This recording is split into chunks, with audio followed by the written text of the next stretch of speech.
payo ko lang sa'yo, huwag kang masyadong siloso. Ayan. So, kayong tatlong magkakapatid, close kayo? Oh, lalo na po si Ate Pinyel. Ilang taong ka bago mo siya sinagot? 14 po ata. 40. Limyon! Limyon! Shh! Limyon! Ali! Ali! Ali! Yes, mommy! Eating sugar, no, mommy. Telling lies, no, mommy. Open your mouth.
Ayaw mo yan. Ikaw ba yung ikaw ba yung may asawa na? Opo, yung So, kumusta ka na? Okay na? Hindi ka na Hindi ka na nahilo?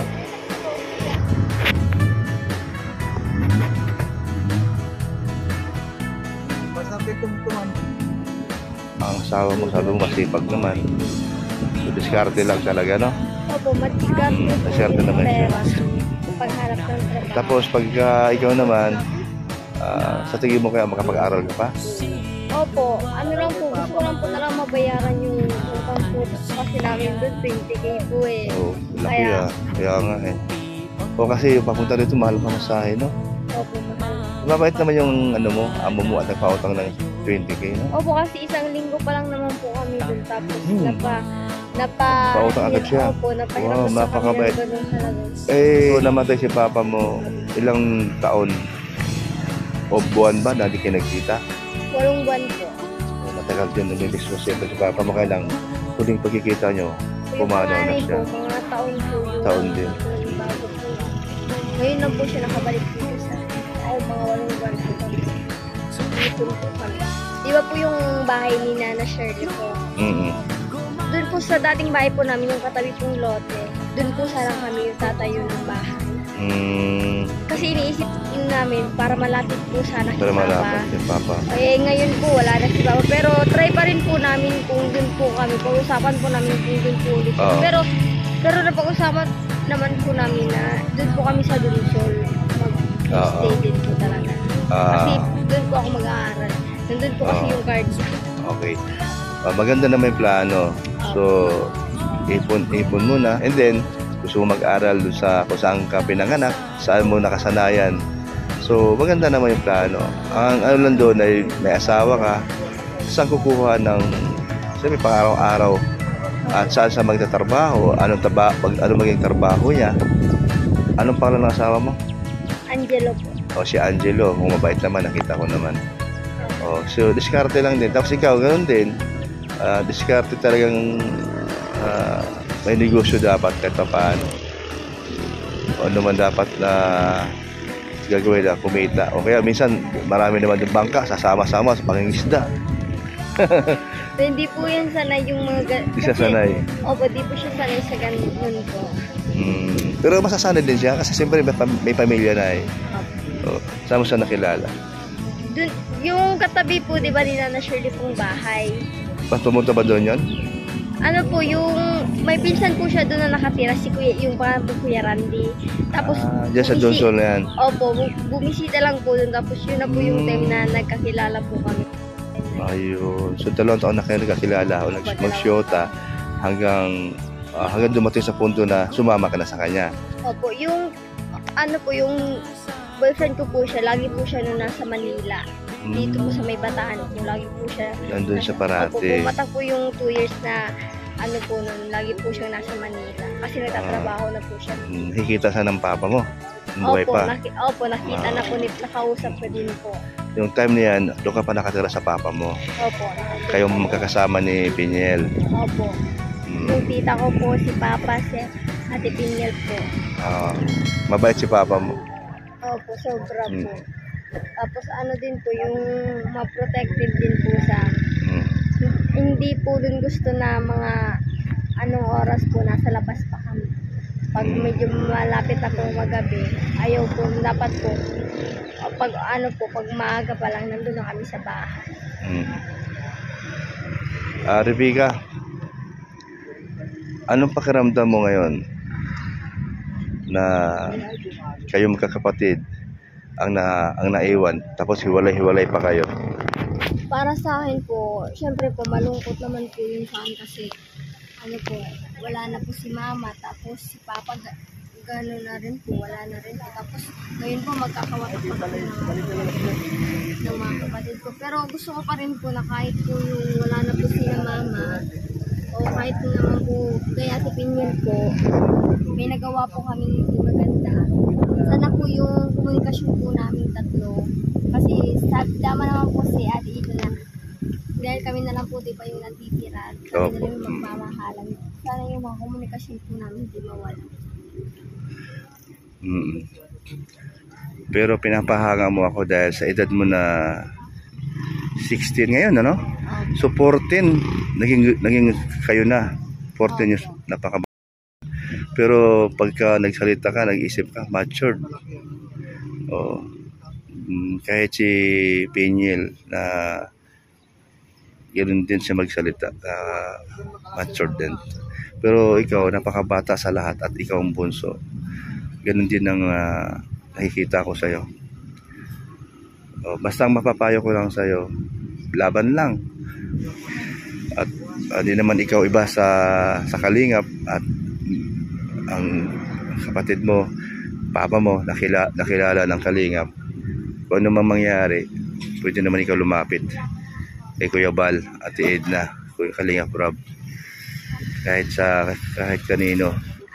Si Kuya Bal ang kapatid ko. Si Kalingap Rob, pamangking ko. Di ko pa po kasi yung Hindi mo pa nakilala, no? Ngayon mo lang ba nakilala ang Kalingap? Opo. Na may tumulong sa papa mo. Simula noon, ngayon mo na sana nakilala ang mga Kalingap. Ano po, sa ano lang po, yung sa mga vlog lang po na nalang po, Kalingap team, ganun po. Pero yung, ngayon ko lang po kayo yung namit ko sa sila si Kuya Val, anak niya si Kalingap Rob. Ngayon, napasama ko dito kay Kuya Val. Dito sa inyo nga at nabalitaan nga namin na namatay na nga si papa mo. At isa ako dun sa kasama para mag-drive sa kanya at salitan kami.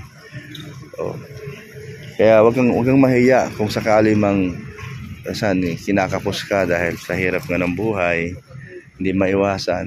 Pwede naman kayong humingi basta sa magandang sa magandang dahilan.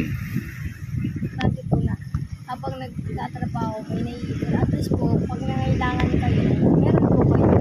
Tama dyan. Tama yung sinasabi mo at plan. So, kayong 3 magkakapatid, close kayo? Lalo na po si Ate Piniel. Opo. Kasi nalilito ko siyang dalawa. Parang ikaw ang, para siya ang bunso.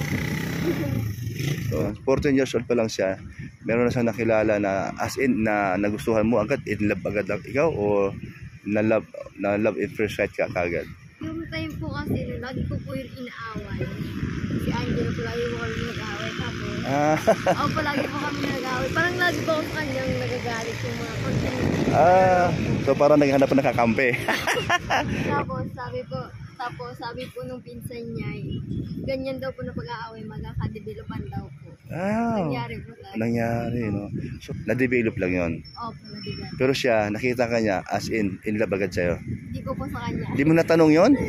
Itanong mo sana yon para alam mo. Ano lang po, yung parang sinabi niya naman po sa akin, na mga, yung pabalik-balik lang daw po siya nandun sa, sa bahay. Dahil sa'yo nakikita. Yun na yun. Opo, kahit na anong diskarte gawin niya din, basta daw po makapunta sa tangkalan kasi ako po yung gustong makita. Yun. Talagang gusto ka niya na agad. Tapos, na-develop ka na lang. No? Maganda naman ikaw. Kaya, yun na yung natamaan agad siya sa'yo. Natamaan agad si Cupido. So, ano yun? Nanligaw ang agad siya sa'yo? Hindi naman po. Mga ilang buwan din po yun sa bago po na. Nanligaw po yun sa akin. Yung nasa Manila na po siya. Ganun. So, saan mo siya sinagot? Nasa cellphone po. Sa Manila siya? Ako kasi sa Manila. Yung sinagot mo siya, ilang buwan yun bago mo siya sinagot? Mga 5 months po. May mga 5 months. Sa kaharapan ng sitwasyon mo na gusto mo nang makasama mo siya dahil andun yung pakiramdam mo na baka siya yung makasama mo at sa hirap ng buhay sa sitwasyon na di maiwasan. Naisip mo ba yun? Yun po yung sinabi mo po panghuli na parang naisip ko po yung parang parang siya po yung gusto kong makasama. Boyfriend mo, first time? Sa personal po. Boyfriend, unang-una mo sa boyfriend? Opo. So, swerte siya sa'yo dahil unang-una mo sa naging boyfriend. So, kabado ka ba doon? First time? Opo, kabado din po. Tapos yung mga magalit po yung mga kapatid ko. So di mo muna sinabi sa kanila na may boyfriend ka na? Ano po, sinabi ko po, nangliligaw siya ng time na po. Pero nung nung sinagot ko po si Agil, hindi ko po muna sinabi sa kanila. Mga ilang days po bago ko sa kanila sabihin. Pero yung ate mo, wala pa asawa ng time na yan? Meron na rin? Meron na po. Alam ba niya? Opo, alam na. Hindi naman nagalit kasi napakabata mo, 14 anyos ka nun. Hindi ko lang po alam baka nagalit. Ilang taong ka bago mo siya sinagot? 14 po ata. 14, ang edad mo ay 14 anyos. Opo, parang 14 po. At sinagot mo siya, yun yung una-una mong boyfriend sa 14, sa edad mo na 14. Opo. Bakit mo na yun? Bakit mo naisipan na sa edad mo 14, napakabata, sa murang edad, at gusto mo agad makapag-boyfriend? Ganun. Yung naisip ko po kasi ng time yun, parang para sa akin po kasi parang papilap lang yung para sa akin. Dada naman talaga doon. Opo. Okay. So, bagay, hindi mo na inaasahan yun na darating kayo sa ganung sitwasyon na kagaya mo, 14 anyos. Ilang taon siya noon? Mga 18 po ata. 18 siya. Ilang taon ang tanda niya sa'yo? 4 years. 4 years. So, di ka naman nagsisisi na hanggang ngayon siya nakakasama mo? Hindi naman po kasi hindi niya naman po ako napapabayaan kasi madiskarte naman. Madiskarte naman. Opo. Ano masasabi mo sa kapatid mo na bunso na ito nga yung time niya nagkaroon siya ng boyfriend, ang edad niya ay 14 anyos, hanggang ngayon nag-asawa na siya, magkakasama na sila ngayon. Anong masasabi mo? Yun nga po, napaaga lang po talaga, pero po ngayon na na po siya, andyan na po siya talaga sa sitwasyon na mahirap mahirap na. So buto ka na ngayon kasi wala ka na magagawa. Opo, wala na po talaga. Ano mapapayo mo sa kanila mag-asawa? Sana ano, sana mag-alika mong doon. Magtagal po. Ano salita 'yan? Ano salita 'yan? Mag-alay po. Ah, Sa Tagalog po, magtagal. tagal. Habang buhay na. Oh, 'di ba siyempre? Sana Oh, tinatana. sana tinagana. Isipin nyo na muna yung future nyo. Ayan. Oh, isipin talaga na. Kasi makita talaga ng buhay. Oh. So yun lang ang mapapayo mo sa kanya. Ano lang, laban lang sa hirap at ginhawa. Ayun. So butong-buto ang kapatid mo. Tsaka if may misunderstanding ka mong yung dalawa, pwede ka Ayan. lumapit mo siya. Ayan. O, sige. Babay na siyang dalawa. Salamat sa interview. At pareho kayong mabait. Close na close kayo pareho? Opo. Anong mamimiss sa inyo? Anong mamimiss sa inyong dalawa? Pag kayo ay pagkatapos ng libing ng papa mo at siyempre kanya-kanya ng lakad, anong mamimiss sa inyong dalawa? Kasi masyado kayong malapit, lalo na sa height. Banding. Yung banding. Kasi, opo. Kami talaga po nito dati. Kayo close. Hindi kayo nag-aaway, minsan lang. Ay, minsan, hindi naman po mawawala sa mag- Pero mas sobrang close kayo. Opo. Kumpara po dun sa pangalan. Siyempre, ate pa rin. Sige. Okay, bye-bye na. Salamat. Bye-bye. Thank you po mga kalingap. Ayan po, na-interview natin si Rebecca at si Daniel po. Salamat po. At naway ating pag-pray na sila ay magiging sila ay magtagumpay sa buhay nila. At siyempre, ating silang tutulungan kung meron po tayo may itutulong. Ano lang po, back up lang po. Alalay lang po tayo. Lalo na po kay siyempre, alalay lang po ang Kalingap. Lalo na po si Kuya Val at si Kalingap Rob. Ayan po. Ito po. Ano po kami lahat? 7. Si Kuya Val, Ate Edna, Vlogs, si Adreno, Kuya Kins, at magkapatid. Meron po kami purpose ito, kaya po nandito kami. Anong balita sa ano? Pila pa. Anong kulang doon sa papel natin dinala? Perma lang para sa paglibing. Yun lang talaga. Hindi mailibing si Tatay Danilo kung walang perma galing sa munisipyo. Kami ay uuwi na po. Okay na po ang papel, napirmahan na po. At mailibing na po bukas si Tatay Danilo. Ayan. Ako po ngayon magdadrive. Pabalik po ng Donsol sa bahay ni Tatay Danilo.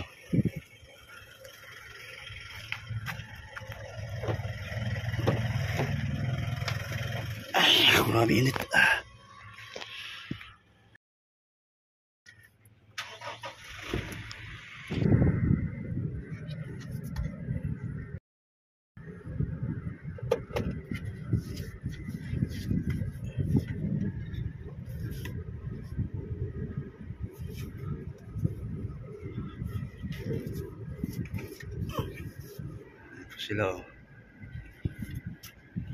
Sila ayan.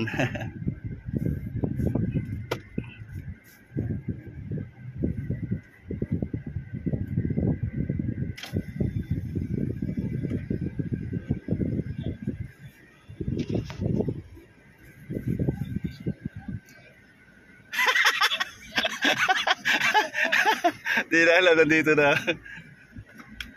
Ayan, sakay na kayo. Ating naharang itong si Angelo. Si Angelo po ay kabiyak ni Rebecca. At kanina po, kakintuhan ko si Rebecca. Marunong ko daw magluto. Marunong. Anong luto na alam mo? Sisig. Marami ba? Opo, marami. Ano, sige daw, sabihin mo daw at baka mayroong magkaroon ng idea at magbigay ng puhunan sa'yo kung kayo ay babalik dito o saan man kayo pwedeng mamuhay sa isang lugar na yun na magustuhan nyo. Kasi yung mga niluluto ko po, sisig, buffalo wings, spicy chicken wings, buttered chicken, tsaka crispy liempo, basta po marami po kasi yung mga sarili ko pong menu. Okay. Na, Sa gulay naman. sa chop suey, tsaka yung mga gulay po dito na mga niluluto po, mga pakbet, Okay. ganyan po. Pansit naman. Pansit, yung lomi Batangas, lomi Marikina, Masarap yun. tsaka Mickey bihon, tsaka po canton mix, yung mga mamahalin po mga pansit po, ganyan po. So marami kang alam na luto. Saan mo natutunan? Sa tiwin ko po, tinuro kasi po, pumasok po ako sa kanya bilang dishwasher lang po. Tapos ngayon po, tinuruan niya po ako sa pagluluto para naman po at halimbawa po para pag pumasok po ako sa ibang trabaho, yun po, para naman po daw Okay. gano'n po. Ilang buwan o taon na nanatili ka doon sa tsuhi mo na nagsimula ka sa dishwashing o paghuhugas sa mga plato, mga kaldero o ano man dyan? O hanggang natuto ka magluto? 1 taon po. 1 taon ka Opo. na nanatili sa kanya hanggang natuto ka. Opo, 1 taon. After nun, saan ka nakarating? Sa Valenzuela po. At agad-agad yun ang trabaho mo? Nag-apply po ako bilang chef po. Tapos, sawa po ng Diyos, natanggap naman po. Ano yun? Kainan? Restaurant? O ano ba? Restaurant po. Anong klaseng restaurant? Ano yung, halimbawa, tapsilugan po. Ganun po. Tapos, pansiteria po. Okay. Kung sakaling mayroong isang mag-offer sa'yo na kunin ka niya o meron siyang itatayong negosyo dahil dyan sa iyong talent na yan at nasabi mo na lahat yung alam mo kung ano yung lulutuin at sasabihin sa akin, Kuya Brooks, kontakin mo si Angelo at gusto ko siyang magiging chef cook at magdinegosyo kami, ano masasabi mo?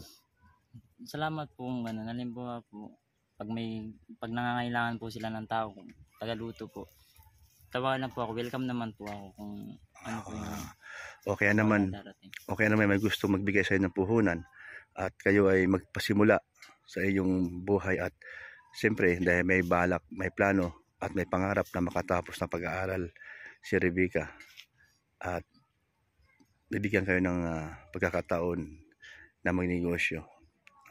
Ano masasabi mo? Sobrang thank you po kung ganun po na may tutulong po para naman po matupad po yung pagtatapos ng pag-aaral ni Rebecca. Wala kang bisyo? Meron? Actually po, sa sigarilyo lang po, pero di po tulad ng iba dyan na halos po araw-araw. Kung tanggalin mo na ako, wala akong bisyong sigarilyo. Sa inom, shot lang, pero makatatlo, dalawa, di na ako na shot dahil talaga di ako sanay mag-inom. Ikaw ba, tanong ko lang, lasinggero ka ba o manginginom lang o hindi po, shot lang? Hindi po, halimbawa po kapag may mga kamag-anak akong dyan, papatagay sa mga isang tagay lang. Tapos, so ibig sabihin, wala kang hilig uminom. Pero wala tayo, po, ayun ang maganda sa'yo kung wala man ikaw bisyo. Ang pangarap ni Rebecca ay pangarap mo rin na makatapos siya. Sige, good luck. Hindi lang sa salita, kundi sa gawa. Yung magiging, ito nga, asawa mo na nga si Rebecca, napaka underage niya, napaka bata pa. Kaya kung sakaling babalik kayo doon sa dati yung pinapasukan at mabait pala yun at kayo pala may utang doon at pinapautang kayo para kayo makarating dito kay ni Rebecca. Ano ang plano nyo sa kanila? Yung plano ko po para naman po makabalik doon, kukuha lang po ako ng kunting puhunan po kasi gusto magpapansin ako po yun doon po sa nagpautang po sa amin, doon po sa amo namin na binigyan kami ng pera para makauwi at salamat po doon kasi kung di dahil po sa kanila di po kami makakauwi dito. Tsaka po, kapag bumalik naman po kami doon, sisikapin ko po mabayaran yung utang namin doon. Kasi doon po kasi kami yung di po namin So, ibig sabihin, sasayangin pinagkatiwalaan ka nila. Opo. Kasi pag wala sila, andun lang ang nanay, ang mama nila, naiwan kayo. Paano kayo ituring na hindi ibang tao? Tama? Opo. Turing po sa amin doon, kamag-anak po. Parang mga anak po. Oo, ayan. So, mabait sila. No? Opo. Ang masasabi ko na lang, panahon na lang at kapalaran nyo na lang kung saan kayo dalhin. At may pangarap naman kayong dalawa. At ang masasabi ko lang sa'yo, Angelo, marunong ka magluto. Pinakamaganda yon sa isang kagaya mo na may alam ka. At pwede ka magnegosyo kung mayroon man o makaipong ka. At siyempre, pagka dumating ang panahon na gano'n, magpaalam ka lang maayos doon Opo. na walang maging problema at wala ka na atraso na may utang, no? O yan ang papapayo ko sa'yo. Sige, basta tuloy mo lang ang buhay na nandyan na yan. Wag mong bigyan ng problema yung bata kasi napakabata. Baka mamaya anong mangyari, no? Opo. Basta handa mo sarili mo. Kung mahal mo na mahal mo siya, wag masyadong mahigpit. Opo. Payo ko lang sa'yo, wag kang masyadong siloso. Dahil dyan nakakaproblema. Ikaw nagdadala, ikaw matanda sa kanya, iwasan mo na magsilos sa dahil ang asawa mo ay bata. So, wala mang ginagawa, puro kaduda, yun ang iwasan mo. Kasi pag hindi, baka ikaw ay mapahamak. Makakasakit ka pa ng ibang tao. Kaya iwasan mo na, pag-aralan mo na wag kang maging siloso. Yun ang payo ko sa iyo, ha? Ano ka lang, magiging ano ka lang, malawak ang paunawa mo. Ayan. Sige, thank you, Angelo. Snack o ano man dyan, merinda kayo ni Pika, no? Salamat, Angelo, ha? Thank you sa pinaunlakan mo ako para naman magkakaliwanagan ang lahat dahil andyan kami sumusuporta sa inyong dalawa dahil ang kapatid niya ay mapupunta naman doon sa kapatid ko sa hipag ko sa Dait at doon siya titira at doon siya mag-aaral, siya papag-aralin. Ano? Okay, sige. Thank you. Bye-bye. Oh, yan. Bye-bye.